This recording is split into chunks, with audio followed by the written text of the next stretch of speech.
নামাজের পর ফল কিনলাম শরীরে বাড়াইতে বল, আস্ত একটা মুরগি খেলাম, শরীর এখন সচল। আসসালামু আলাইকুম কাছের মানুষ, ভালোবাসার মানুষ, সবাই কেমন আছেন? আজকে হইতেছে পবিত্র জুমাবার, তাই চলে যাইতেছি নামাজে। তো নামাজের পরে কিছু ইম্পর্টেন্ট কাজ আছে, আজকে ওইগুলো কমপ্লিট করতে হবো। আলহামদুলিল্লাহ নামাজটা কমপ্লিট করে বেরোইলাম। তো এই দেশে কিন্তু নামাজের পরে মসজিদের সামনে ফলমূল বিক্রি করে, তো নামাজের পরে এইরকম একটা ক্রাউড দেখা যায় সব সময়। তো ওই জায়গা থেকে কিছু ফল পছন্দ হইলো, ওইগুলো নিয়ে নিলাম। সবসময় তো আর তেল জাতীয় খাবার খাইতে ইচ্ছে করে না। দুপুর হয়ে গেছে, এখন পর্যন্ত কিছু খাওয়া দাওয়া করি নাই, খাই না, আবার দোকানে যাইতে হবো। ব্যাচেলরদের প্রিয় খাবার ডিম দিয়ে খাওয়া শুরু করলাম।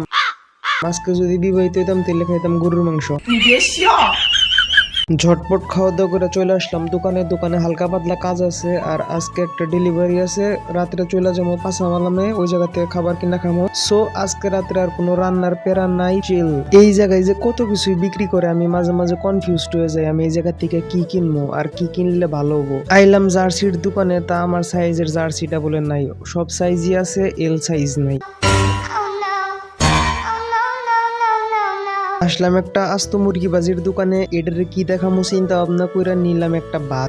চালু বাসায় এসে মুরগিটারে ওভেনে দিয়ে 59 সেকেন্ড গরম করে নিলাম। ভাতটা গরমই আছে। এমন একটা খিদা লাগছে, এখন যদি ঘাসও খাইতাম কইতাম মজা লাগতেছে।